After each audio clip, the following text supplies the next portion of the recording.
เตรียมตัวกราบพระทำวัดเช้าครับ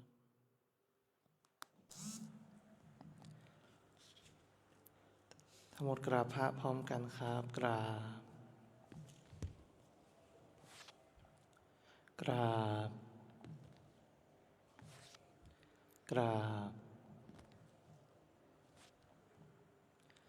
าบบารมีธรรมพ่อแม่ครูบาอาจารย์ครับเปิดหนังสือหน้าที่7นะครับทั้งหมดกล่าวคำบูชาพระรัตนตรัยพร้อมกันครับอิมินาสการะ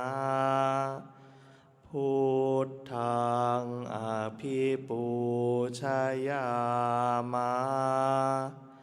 อิมินาสการะธัมมังอภิปูชยามะอิมินาสการะ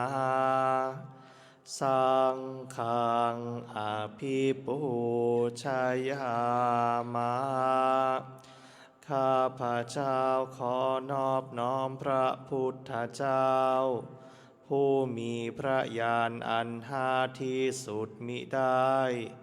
มีพระกรุณาเป็นที่อาศัย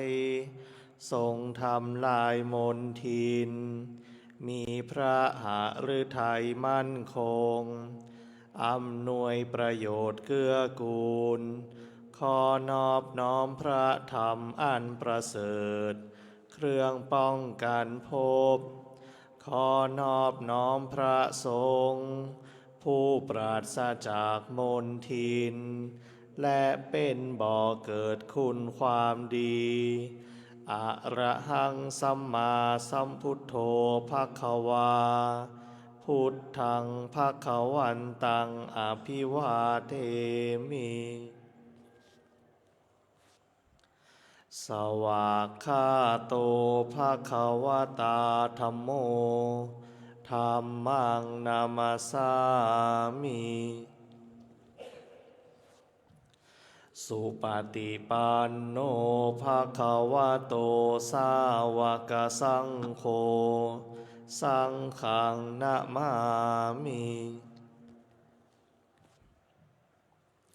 หันธรรมยังพุทธัสสะภควโตปุพพาคณมการังกโรมาเซนะโมตัสสะภะคะวะโตอะระหะโตสัมมาสัมพุทธัสสะนะโมตัสสะภะคะวะโตอะระหะโตสัมมาสัมพุทธัสสะนะโมตัสสะภะคะวะโตอะระหะโต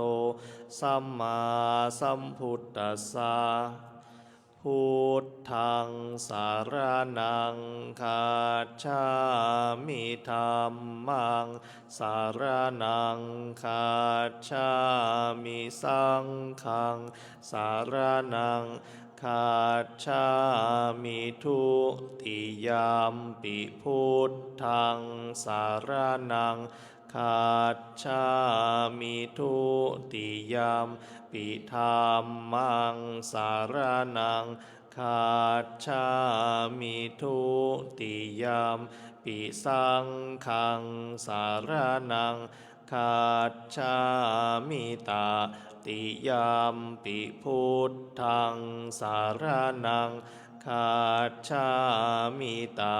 ติยามปิธัมมังสารนัง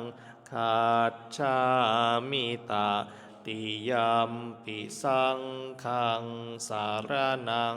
คัจฉามิหันธรรมยังพุทธานุสตินายังกโรมาเซอิติปิโสภควาเพราะเหตุอย่างนี้พระผู้มีพระภาคเจ้านั้นอะระหัง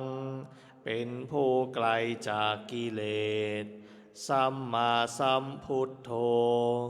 เป็นผู้ตรัสรู้ชอบโดยพระองค์เองวิชชาจารณะสัมปันโนเป็นผู้ถึงพร้อมด้วยวิชชาและจารณะสุขโตเป็นผู้ไปแล้วด้วยดีโลกวิทูเป็นผู้รู้โลกอย่างแจ่มแจ้งอนุตตโรปุริสธรรมสารถีเป็นผู้สามารถฝึกบุรุษที่สมควรฝึกได้อย่างไม่มีใครยิ่งกว่าสัทธาเทวมนุษย์สานังเป็นครูผู้สอนของเทวดาและมนุษย์ทั้งหลายพุทโธเป็นผู้รู้ผู้ตื่นผู้เบิกบานด้วยธรรมภควาติ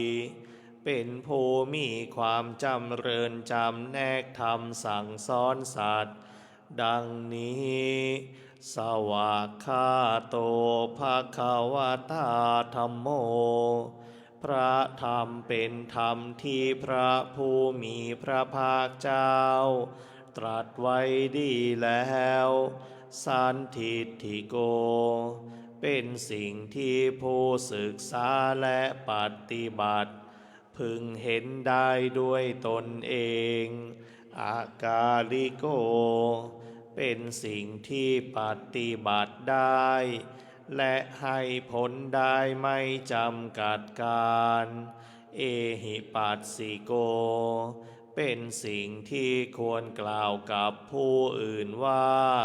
ท่านจงมาดูเถิดโอปนายิโกเป็นสิ่งที่ควรน้อมเข้ามาใส่ตัวปัจจตังเวทิตาโพวินยูหิติเป็นสิ่งที่ผู้รู้พึงรู้ได้เฉพาะตนดังนี้สุปฏิปันโนภควโตสาวกสังโฆทรงสาวกของพระผู้มีพระภาคเจ้าหมู่ใดปฏิบัติดีแล้วอุชุปฏิปันโนภควโตสาวกสังโฆทรงสาวกของพระผู้มีพระภาคเจ้าหมู่ใดปฏิบัติตรงแล้วยายะปฏิปันโนภควโตสาวกสังโฆทรงสาวกของพระผู้มีพระภาคเจ้าหมู่ใดปฏิบัติเพื่อรู้ธรรมเป็นเครื่องออกจากทุกข์แล้วสามีจิปฏิปันโนภควโตสาวกสังโฆทรงสาวกของพระผู้มีพระภาคเจ้าหมู่ใดปฏิบัติสมควรแล้วยะทิทางได้แก่บุคคลเหล่านี้คือจัตตาริปุริสายุคานิอัฏฐปุริสปุคคลาคู่แห่งบุรุษสี่คู่นับเรียงตัวได้8บุรุษเอสะภะคะวะโตสาวกสังโฆนั่นแหละทรงสาวกของพระผู้มีพระภาคเจ้าอาหุนายโยเป็นผู้ควรแก่สักการะที่เขานำมาบูชาปาหุนายโยเป็นผู้ควรแก่สักการะที่เขาจัดไว้ต้อนรับทักขินายโยเป็นผู้ควรรับทักษิณาทานอัญชลีกรณิโยเป็นผู้ที่บุคคลทั่วไปควรทำอัญชลีอนุตตรังปุญญเขตังโลกัสสาติเป็นเนื้อนาบุญของโลกไม่มีนาบุญอื่นยิ่งกว่าดังนี้ สำหรับสวดมนต์สาธยายทำวัดเช้านะครับคงจะเอาไว้แต่เพียงเท่านี้ลำดับต่อไปเราจะได้